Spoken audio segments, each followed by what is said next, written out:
Hey there, and welcome. Think about it. From a simple walk sign to a friend saying, you should totally watch this show, our lives are guided by rules and advice all the time. But what if all those instructions are more than just words? What if they're actually a kind of code for how we connect with and guide each other?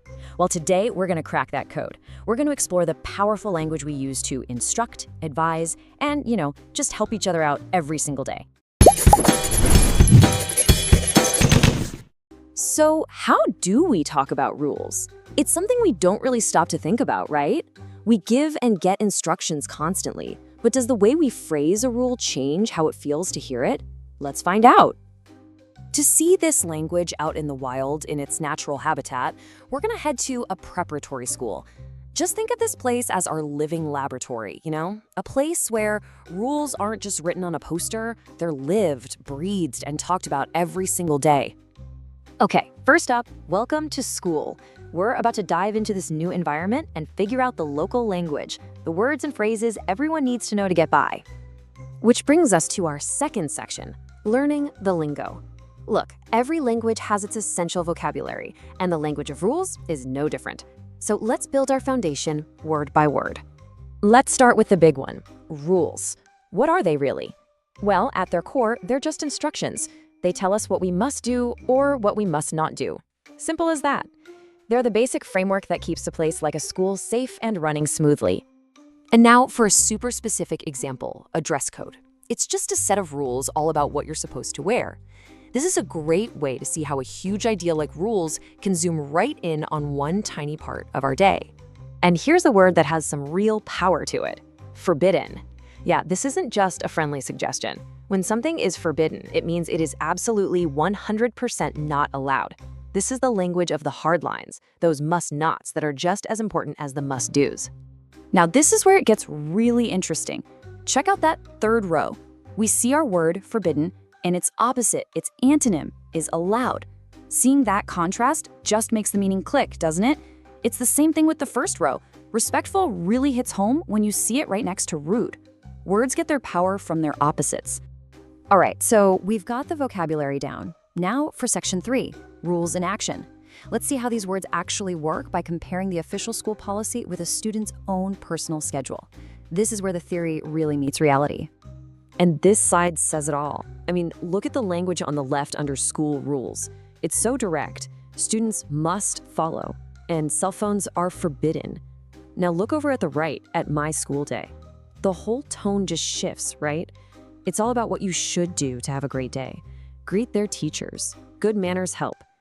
It's the same goal, really, but the approach is totally different. One is all about enforcement, the other is about creating a positive outcome. That's a huge difference. And that brings us to the really crucial point here. Following rules isn't just about trying to stay out of trouble. As this quote shows us, having that structure is actually about a positive goal, learning more and feeling confident. So it's not really about restriction, it's about empowerment. Okay, time for section 4, the language of advice. Now we're gonna pop the hood and look at the grammar, the engine that actually makes these rules and suggestions work. So the most direct way to give a rule is something called an imperative. It's really just the basic form of the verb. It can be a positive command like sit down, or if you just add don't in front, it becomes a negative command, don't run. It's simple, it's direct, and there's really no room for confusion. But what if you want to give some friendly advice, not bark an order? Well, that's where the magic word should comes in. And the formula is just beautiful in its simplicity. You start with the subject, add should, add your verb, and then finish the thought. You should plan your day. You feel that? Notice how it feels so much softer? It's less of a command and more of a really helpful suggestion.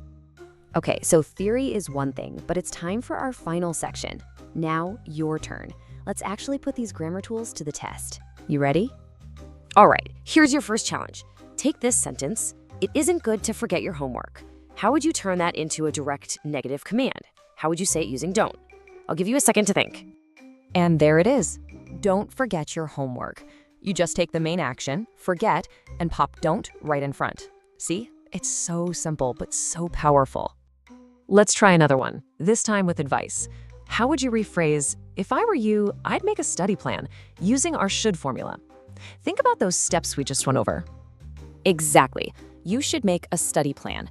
It takes a pretty casual suggestion and turns it into clear, actionable advice.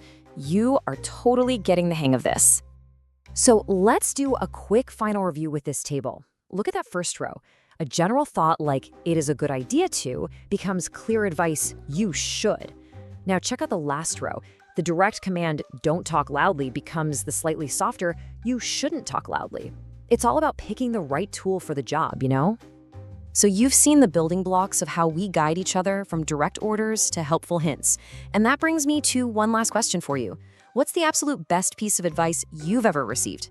Think about how it was said to you and why it stuck. Because at the end of the day, the language of rules isn't just about following orders. It's about shaping better outcomes for ourselves and for everyone around us. Thanks for watching.